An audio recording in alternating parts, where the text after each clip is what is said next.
Bonjour à tous, c'est Benjamin, j'espère que vous allez bien. Je vous fais une petite mise à jour donc sur la crypto-monnaie XRP, elle m'a été beaucoup demandée. J'ai l'impression qu'il y en a beaucoup qui l'aiment cette crypto-monnaie.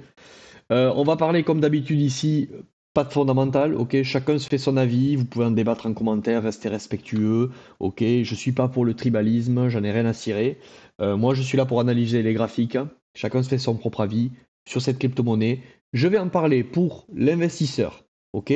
Long terme, mais qui ne veut pas se contenter que du hold, c'est-à-dire de l'investisseur qui n'accepte pas de se taper des moins 80, moins 85% sur un bear market, ok? C'est arriver à surfer une vague haussière, prendre ses profits et arriver à limiter la casse sur un bear market, d'accord? Le like avant qu'on commence, ceux qui connaissent le contenu, n'oubliez pas de le faire, ça m'aide grandement dans le référencement. Rejoignez le canal Telegram, je vous publie des choses quand même assez intéressantes lorsque j'en ai envie la semaine. Euh, et puis je pense qu'on va y aller. Pour le reste, si vous avez besoin de me contacter pour quoi qu'il en soit, vous trouvez les liens autour de cette vidéo. Allez, on y va. Alors, XRP, je vous avais déjà fait une vidéo il y a quelques temps, on va faire une mise à jour. Ok? Je perds pas trop de temps sur l'historique. C'est un actif, si on le met en logarithmique, qui est bullish. Qui est bullish, oui, parce que je veux dire, c'est un actif qui monte, qui a connu des phases de bear market, de retracement, etc., comme tout l'écosystème crypto. Mais on peut dire que là, on a un grand bottom long terme ici, ok, qui avait été posé, et on doit dire, c'est pas on peut dire, on doit dire que pour l'instant, le bottom long terme à tenir monthly, il est là. Bien entendu, en termes de structure de marché. En termes de structure de marché, si on vient un jour casser ce bottom-là, on peut se poser la question sur la remise en cause de la tendance long terme de cet actif. Pour l'instant, attention, je ne parle pas de ça. Peut-être que là, certains me disent oui, bear market. Oui, mais si je prends l'actif avec du recul en termes de structure, pour l'instant, cet actif est haussier. D'accord? Ça, si vous voulez, c'est une correction dans un order flow qui est bullish sur le long terme. D'accord? Alors, on va zoomer d'un peu plus près puisque c'est ce qui vous intéresse. On est bien d'accord. Tant que le bottom sur XRP, allez, on va dire celui-ci, des 0,17 tient, l'actif est bullish. D'accord? Long terme. Et tant que le bottom des 0.11400, allez, au pire, tient, l'actif est bullish. Si ce bottom est cassé, effectivement, on pourra dire que l'objectif de ce marché est de aller faire des plus bas, d'inverser, si vous voulez, cette dynamique haussière, d'accord? Et on passerait en dynamique baissière. Alors, on va aller voir ce qui se passe ici. On va aller voir ce qui se passe ici. Donc là, on a une dynamique baissière, si vous voulez, entre ce point et ce point. Donc on va quand même le tracer. Ici, on peut peut-être retracer une trendline à cet endroit. C'est du weekly, certainement. On va y passer. Ouais, voilà, vous voyez, vous avez une trendline weekly ici. Celle-ci, elle est importante à notifier. Celle-ci, on est passé derrière. Celle-ci, on est passé derrière. Donc on va repasser simplement en monthly. Je vous avais dit la dernière fois, ça on en parlera de ce titre en dessous, hein. On en parlera parce que c'est hyper intéressant. Alors je vous avais dit la dernière fois que à la cassure de ce niveau, d'accord, ce niveau n'était pas un vrai bottom. Je vous le dis souvent, quand on casse une structure, bien souvent c'est pour venir chercher de la liquidité et retourner le marché. Il faut juste être vigilant de qu'est-ce qui se passe juste après la cassure, juste après la trading range. Ok, donc on va l'identifier. Trading range, derrière, en dessous, il faut voir qu'est-ce qui se passe. Lorsque l'on casse un niveau et qu'en dessous on crée de la liquidité, qu'on met du temps à avoir une continuation baissière, c'est ce qu'on a fait sur BTC avec l'affaire FTX, si vous voulez. D'accord? Et là, on a un rallye contre tendance. Pourquoi? Parce qu'on a créé de la liquidité et juste à la cassure de la tiers, si vous voulez, on est venu potentiellement accumuler en dessous pour aller faire des plus hauts. D'accord? Donc, on est venu récupérer de la liquidité vendeuse forcée, ok, ou de la vente de la vente market ici sur ceux qui ont tradé le breakout. Ok, donc ça crée des stop loss de gens qui ont pris des positions ici qui se font dégommer, d'accord, qui sont des ventes et des ventes générées par la cassure. En face, certains ont intérêt, certains acteurs de marché, à placer de l'achat dans toutes ces ventes générées pour pouvoir pousser le marché et aller faire des plus hauts. D'accord, on appelle ça une réaccumulation. Donc tout ce recul maintenant étant pris, on va essayer de voir ce qui se passe sur des unités weekly, ok, daily, pour voir quel est le move que l'on pourrait maintenant jouer sur XRP, donc identifier demand zone, etc. Ok. Donc alors, on est d'accord, ces bottoms doivent être tenus. On parlera de cette petite ligne tout à l'heure. On va parler maintenant de ce qui se passe ici et à quoi on peut s'attendre là sur XRP puisque c'est en train de bouger depuis quelques semaines, quelques jours. Donc on va retracer maintenant la dernière demand zone monthly qu'il y avait, qu'on avait déjà identifié dans la dernière vidéo, qui était ici, d'accord? Hop, à cet endroit. Donc c'était une zone où on pouvait s'attendre à un rebond, à avoir dans une demand zone, je le rappelle, on s'attend à une accumulation. On va passer en weekly parce que vous l'avez tous certainement. Enfin, on va passer, oui, en weekly et en daily. Vous l'avez tous vu. on a eu une grosse panique là, enfin on a eu une grosse mèche assassine il y a quelques jours, voire il y a 2 semaines, qui est venue récupérer énormément de liquidités. Donc beaucoup m'ont posé la question par rapport à tout ça, ils m'ont dit Benjamin c'est quoi cette mèche et tout, pourquoi il se dump, etc. Donc rappelle-toi, dans la vidéo précédente, je t'ai parlé d'Equallo. D'Equallo qui était trop gros, je te disais moi, avant de pouvoir penser à un run sur XRP, je veux voir une prise de liquidité. Je pense que la dernière vidéo, on était à peu près ici. D'accord, on était ici à peu près. Il n'y avait pas encore tout ça. Et je te disais que bon, dans tous les cas, la dynamique là sur XRP, elle redevenait intéressante. Donc là, on avait eu une AQ, d'accord. Là, on a eu une distribution, d'accord, qui est venue invalider cette accumulation. En termes de proportionnel, elle est un peu plus petite que cette phase d'accumulation. Donc on pouvait malgré tout apparenter ça, je ne sais pas si on en avait parlé, à un V-top, d'accord, un V-top, donc double bottom à cet endroit, V-top à cet endroit, même si oui, j'en conviens, d'accord, certains me diront non, non, attends Benjamin, tu dis V-top, mais il n'y a pas V-top, là, on a bien un top ici, d'accord, on a bien un top ici on a un M-top, d'accord, on n'a pas un V-top, d'accord, mais je vois ce que vous voulez dire, mais en termes de proportionnel, on a une réponse proportionnelle plus petite ici. Donc potentiellement, on pouvait s'attendre que à cet endroit, ce bottom soit défendu. Ok. Donc c'est malgré tout une redistribution, d'accord? C'est-à-dire c'est une AQ ici, distrib ici, donc ça c'est une redistribution. Mais la distribution, je veux dire, est moins puissante que l'accumulation. Donc on pouvait s'attendre on peut s'attendre à ce que ces bottoms, parce que c'est pas encore gagné, on peut s'attendre à ce que ces bottoms tiennent et que ce move-là, ce soit uniquement un sell-off, une sortie des swing traders qui ont pris un swing trade, qui pensaient là qu'on aurait la tasse, la anse, et ça y est qu'on y allait. Donc ces swing traders, potentiellement, ils ont mis leur stop loss en dessous de la structure et donc ils se sont fait sortir. Donc on appelle ça un sell-off pour sortir dans un marché haussier, dans un marché qui veut redevenir haussier. Bien souvent, on a des sell-off qui sortent brutalement les traders. Pourquoi je te dis qu'on n'est pas vraiment sur quelque chose qui peut invalider ce bottom là pour le moment? Parce qu'en monthly, tu vois bien que ici, et ça, c'est hyper important à prendre en compte, les histoires de proportionnel. Tu vois bien que ici, bottom, je te l'avais identifié dans la vidéo précédente, bottom, d'accord? Donc ici, on a un double bottom. Si je passais en close line, on le verrait mieux. Alors, en mèche, donc en clôture, type avec les points bas. Voilà. Donc vous voyez bien qu'ici, ok, on a un double bottom. Donc je vais enlever ce que j'ai fait précédemment.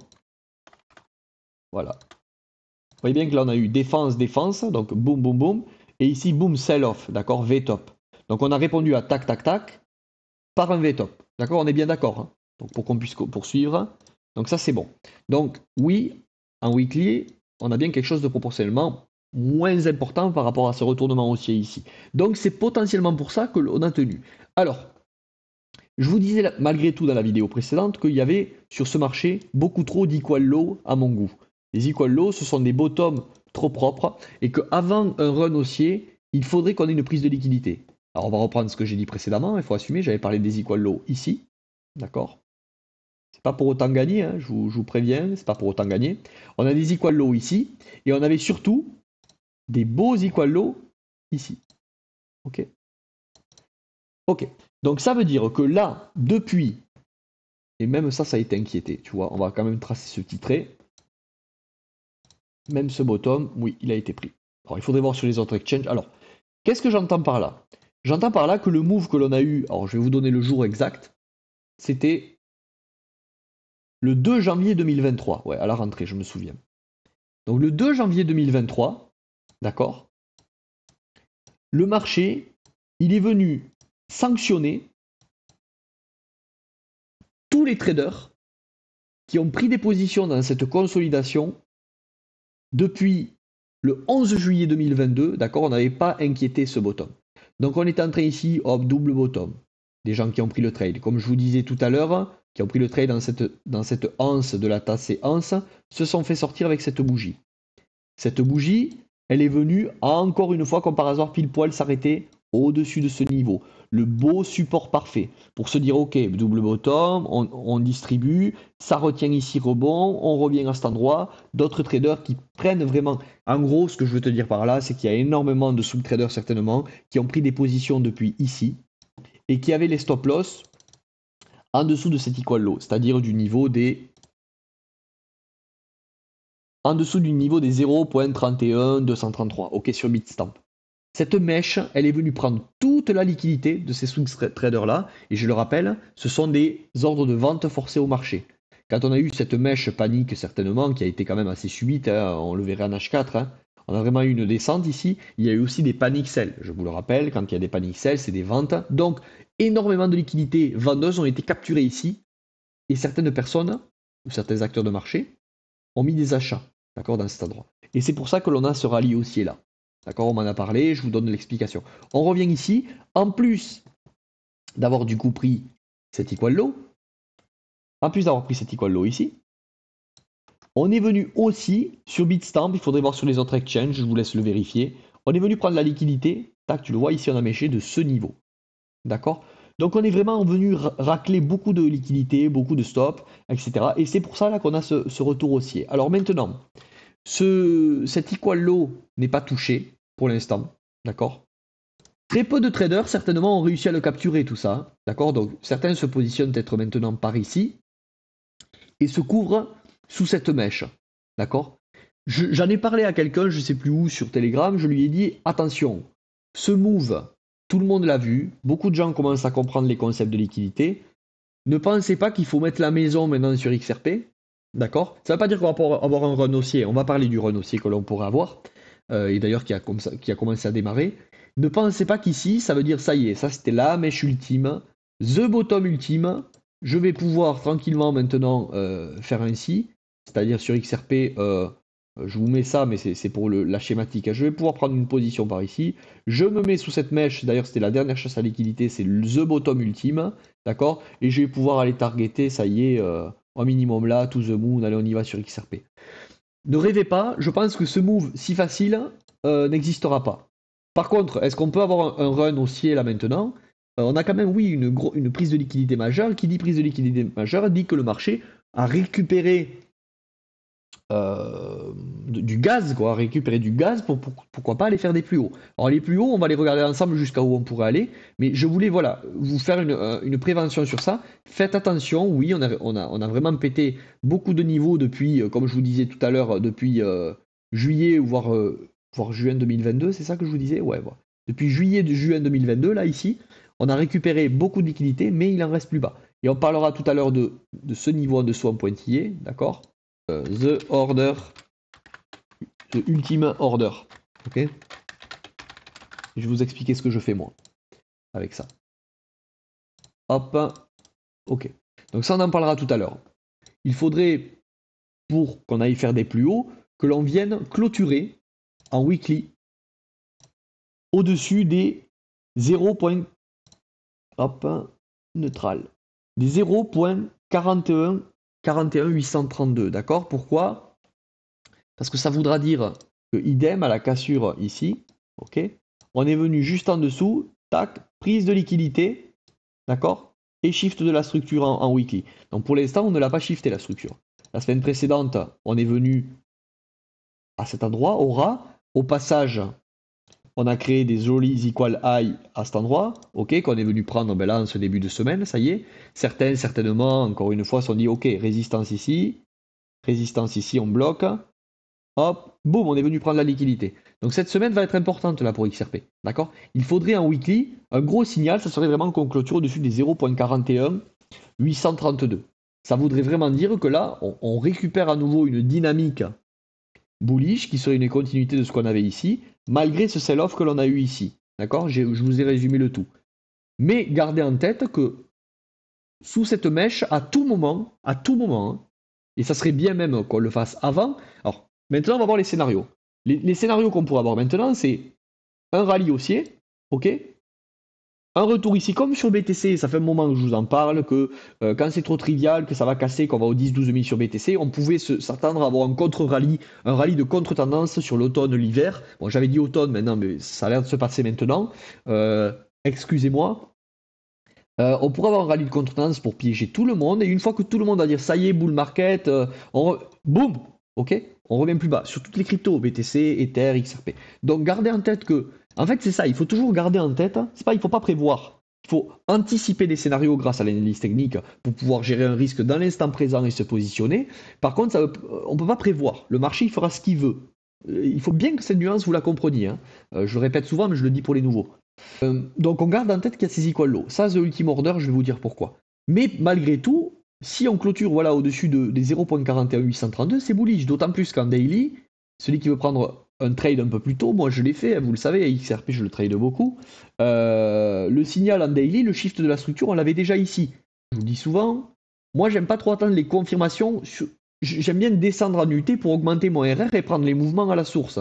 Je prends plus de risques parce que quand tu attends les confirmations, tu as un win rate, un taux de réussite qui est meilleur. Par contre, ton RR, il est moins bon. Pourquoi? Parce que tu prends les choses plus haut. C'est un style d'intervention sur les marchés, chacun fait ce qu'il veut, il faut s'adapter. D'ailleurs, moi, dans mes accompagnements, je m'adapte aux personnes, d'accord? Aux personnes, quelle est ton aversion au risque et tout. Mais en daily, quelqu'un qui voulait prendre, qui avait bien vu ça, ici, ce move, moi j'ai pris un trade, ici, je les avais d'ailleurs partagés sur mon canal Telegram, que je vous invite à rejoindre. Le move, il était ici en daily. D'accord? C'est-à-dire qu'à cet endroit, déjà, ici, on arrive, boum, on prend la liquidité, chiffre de la structure. Donc le move, il est ici. Donc moi, une fois qu'on avait eu ce shift de structure, j'avais trouvé sur XRP des raisons d'achat même, je crois que c'était à minute 15 et tout que je les avais trouvés, je ne vais pas vous polluer avec ça, mais ici déjà, vous voyez, vous aviez la dimension zone dans la dimension zone, si vous voulez, en quelque sorte. Daily, bon, la daily, elle n'est pas vraiment là, mais bon, vous avez capté ce que je veux dire, retour ligne de coup, shift de la structure, on revient, tac, l'ordre il est ici, rationnel à prendre. Si vous voulez le prendre sur du daily, que vous n'êtes pas non plus day trader, comme ce que je peux être amené à faire moi, à 0.3733, vous pouvez déjà être dans le trade. Ok? Maintenant, on va voir des targets sur lesquels on pourrait aller. Attention, je vous le redis une dernière fois, en n'oubliant pas qu'à tout moment, boum, ces equal low ils sont pris. D'accord? Si ces equal low sont pris dès le début, pour moi, là oui, bull market. On peut aller faire un nouvel ATH. Si ces equal low ne sont pas pris, et ça vous servira encore une fois à arbitrer votre risque, on peut, oui, pourquoi pas aller faire un nouvel ATH, nul ne connaît l'avenir, mais pour moi, moins probablement. D'accord? Encore une fois, moins probablement, ça veut dire que du coup, je suis au courant qu'il y a ça, et donc je gère mon risque différemment. Peut-être que je prendrai plus de profit dans les supplies. Parce qu'il reste ça. Mais ça ne veut pas dire que dans une supply, on ne va pas réaccumuler pour aller faire des plus hauts. C'est cette notion qu'il vous faut bien comprendre. Donc je vais vous donner maintenant les targets où potentiellement on pourrait aller et où est-ce que rationnellement on pourrait s'arrêter aussi, se retourner. Si on clôture au-dessus des 0,41831 weekly, je vous l'ai dit, mais pour l'instant la dynamique c'est comme sur BTC, elle est bullish, il ne faut pas lutter contre, on est bullish pour l'instant sur XRP, d'accord? En daily on est bullish. Donc on va repérer des supplies dans un premier temps monthly, donc celle-ci, la dernière supply monthly, tu vois elle était ici, on est revenu la tester, donc attention, ok? Là, sur la bougie de certainement cette semaine, supply. Voilà, tu vois, bim, on est rentré, boum, on a été rejeté. C'est normal, ça ne veut pas dire qu'on va dump, c'est-à-dire que là, pour l'instant, on freine ici, d'accord? Donc on a une supply monthly qui est retest. Donc on pourrait l'enlever, c'était juste pour te le montrer, tu vois, on y est revenu dedans. Donc il y avait déjà un niveau de profit pour quelqu'un qui a, pour les day traders, là ce sont certainement les day traders qui commencent à prendre profit. Les day traders qui ont pris des profits, qui ont pris des positions, voilà, à la capture de, hop, elle était où la prise à la prise de liquidité, voilà, il y en a, c'est normal, ils commencent à prendre des profits ici. Parce qu'on arrive dans une supply zone, d'accord? Ils ont déjà le marché par rapport à quelqu'un qui se serait positionné par ici, comme ce que j'avais fait moi à l'époque. Bon, les day traders, vous avez quand même un joli run qui a été fait, d'accord? Donc c'est normal qu'on freine.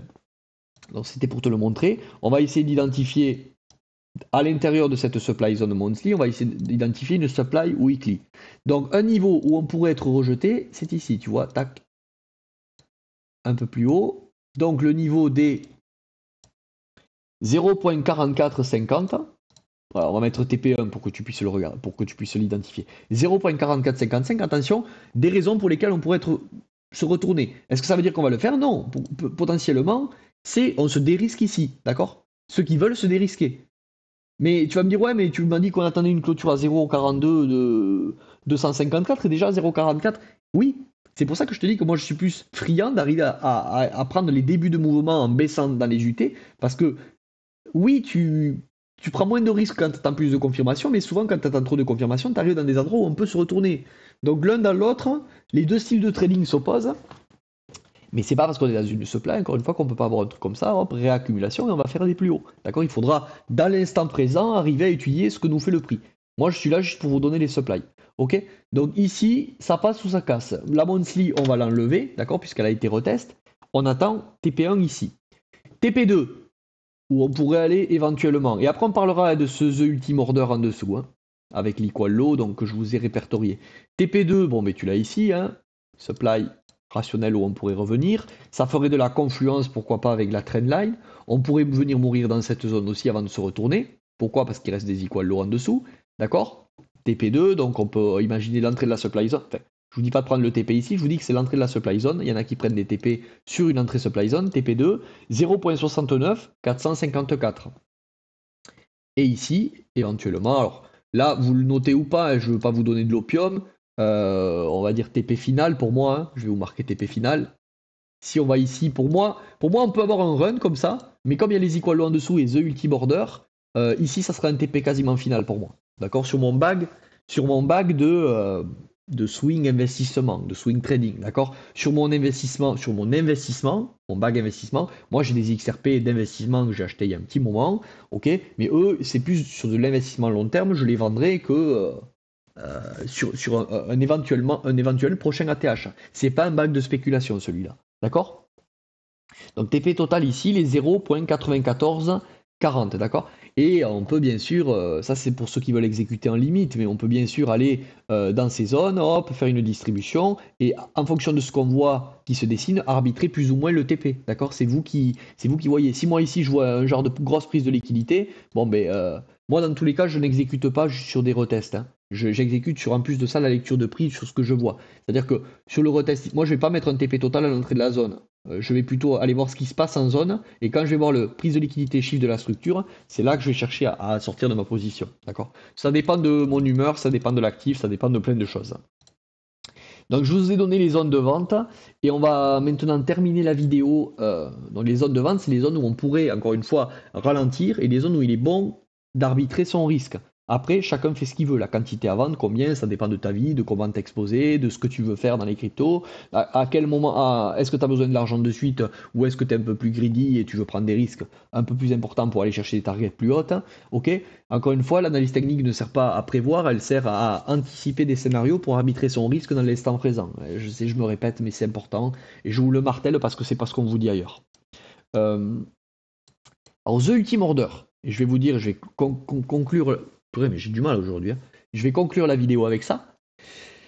Je te l'ai dit, pour moi ici, forte chance qu'il y ait beaucoup de liquidités en dessous cette longue consolidation. D'accord? On est déjà venu à la chasse des swing traders avec cette mèche daily, on en a parlé en début de vidéo. Malgré tout, à tout moment, je suis sûr qu'il y a énormément de stop loss sous cette mèche, pensant que c'est the bottom ultime, voire sous toute la structure que l'on n'est pas venu inquiéter. C'est quand même bizarre qu'on ne soit pas venu le prendre, ce bottom. Je reste aware que ça peut casser. À tout moment, il peut y avoir une grosse prise de liquidité. Donc faites attention avec vos stop loss, si vous en mettez. D'accord? Et faites attention au fait que c'est pas la fête. On peut aller faire un nouvel ATH, et Crypto Liberté, il se trompe peut-être, et je m'en fous de me tromper, je suis pas Madame Irma, mais je garde en tête que aller faire un nouvel ATH sans prendre cette liquidité, c'est compliqué. Et pourquoi j'ai mis The Order Ultime à cet endroit, et je vais tout vous effacer pour qu'il ne reste plus que ça sur le graphique, hein. Parce que comme par hasard, sous cet equal low, le marché est super bien équilibré depuis le bottom long terme, hein. Je vous l'ai dit en début de vidéo, the bottom long terme pour moi c'est ici maintenant, d'accord? Si ça c'est pas remis en question, XRP ira faire des plus hauts. Par contre, sur ce bottom long terme ici, j'ai creusé weekly, daily. Donc en weekly, je n'ai pas trouvé de déséquilibre, ok? Tout est super bien équilibré depuis ce bottom là. Par contre, et tu vas le voir, en daily, j'ai trouvé un déséquilibre, et c'est la ligne verte, à cet endroit, ok? C'était sur le pump, là, le gros pump que l'on avait eu en janvier 2021. On a à cet endroit-là une demand zone, et ça c'est cadeau ce que je vous donne là, hein. Je vous dis pas qu'on y reviendra, donc on a une demand zone, je vais vous la mettre bleue, mais si on y revient, et c'est ça qu'il faut comprendre, si on y revient, vous avez une opportunité d'acheter de l'XRP à un super prix. Par contre, hein, ne le partagez pas trop, hein, parce que vous savez ma vision de zero sum game, jeu à somme nulle. Ok, on y reviendra que si le marché a intérêt à y revenir et que si on y revient, beaucoup de gens seront bloqués plus haut et n'auront pas les liquidités de le faire. D'accord? Donc, moi, ce que j'ai fait, j'ai un ordre limite sur des exchanges qui sont en attente sur ce niveau de prix. Ça dépend de l'exchange. Je vous invite à retrouver la dimension zone à cet endroit et retrouver le niveau précis. C'est pas le même sur Bitstamp que sur Binance, que sur BitGet, ok, que sur Bybit, que sur KuCoin, etc. Je vous laisse aller voir. J'ai un ordre limite qui tourne ici. Pourquoi? Parce que tu vois bien que depuis qu'on a pump, on n'est jamais revenu retester ce niveau. Donc on a une dimension zone daily qui est un niveau. Alors, est-ce qu'on va y aller? Non, si le marché a intérêt d'aller plus haut pour gagner de l'argent, si le marché veut faire du blé au-dessus, il ira au-dessus. Par contre, il faut le savoir, c'est une raison pour laquelle on pourrait revenir. Et cet attrait de dimension zone daily, comme par hasard, s'apparente quand même à un superbe niveau qu'on pourrait venir défoncer pour récupérer de la liquidité. Alors, quand est-ce qu'on va le faire? Est-ce qu'on va le faire? Est-ce qu'on va d'abord, pardon, avoir ce rallye? Hop, on va venir, supply, supply, supply, et boum, prise de liquidité, on rééquilibre le marché, halving 2024 et on y va. Comme l'ensemble du marché, moi je pense qu'on aura ce scénario. Ou est-ce que, et ce serait souhaitable, et là c'est cerise sur le gâteau, est-ce que là maintenant on va déjà être rejeté dans cette supply que je t'ai identifié tout à l'heure? Ok. Boum, prise de liquidité, grosse panique générale, BTC qui revient à 14 peut-être. On vient combler tout ça, et ensuite c'est parti. Et là, pourquoi pas, on peut penser bull market, nouvelle ATH. Donc moi j'ai un ordre limite qui tourne sur quelques exchanges pour réaccumuler encore de l'XRP dans mon bag long terme sur XRP. Ok? À 0.26895. Je pense que je vous ai à peu près tout dit. Je sais que je suis long, vous le savez, c'est comme ça mon contenu. J'en ai débattu avec des amis là. Est-ce que je dois rabâcher pour les nouveaux qui arrivent, quitte à un peu frustrer et ennuyer les anciens? Je vais essayer, je vous le promets, de jongler, mais vous savez que comme mon contenu est quand même assez technique j'essaie d'aller en profondeur dans les choses, un nouveau qui arriverait, si je rabâche pas le pourquoi du comment, pourrait se dire mais qu'est-ce qu'il raconte celui-là avec ses réaccumulations? Mais non, quand on casse une résistance, c'est bearish. Pourquoi il dit que potentiellement c'est bullish avec sa trading range et qu'on réaccumule en dessous? C'est des concepts qui sont techniques et pas connus de tout le monde.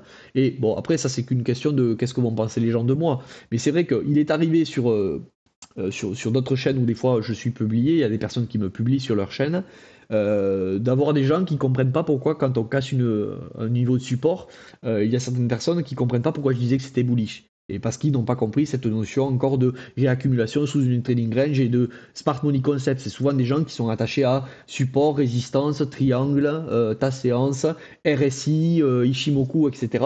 Et donc c'est vrai que cette vision de marché sur l'action price et la lecture du prix, elle n'est pas comprise de suite. Donc c'est pour ça que je répète les choses. Dites-moi en commentaire ce que vous en pensez, justement. Si ça vous ennuie, allez-y, lâchez-vous. Moi, je vous l'ai dit, je ne suis pas contre la critique dès lors qu'elle est constructive. J'en ai discuté longuement au meet-up là, de Toulouse vendredi avec certaines personnes qui me suivent depuis le début. Qu'est-ce que vous en pensez? Est-ce que vous trouvez ça un peu rébarbatif des fois? Ou est-ce que vous comprenez qu'il faille le faire? Et d'ailleurs, est-ce que ça vous sert que je rabâche pour que ça rentre encore au mieux? Dites-moi si ça vous dérange, donnez-moi vos avis, je vous invite à commenter un peu plus en dessous, ça me permettra de vous connaître, d'ailleurs ça me fait vraiment plaisir, je vous le dis, de vous lire, et ça favorise l'algorithme. Voilà, c'était Benjamin Crypto Liberté, j'espère que ça vous aura plu, à la prochaine. Ciao.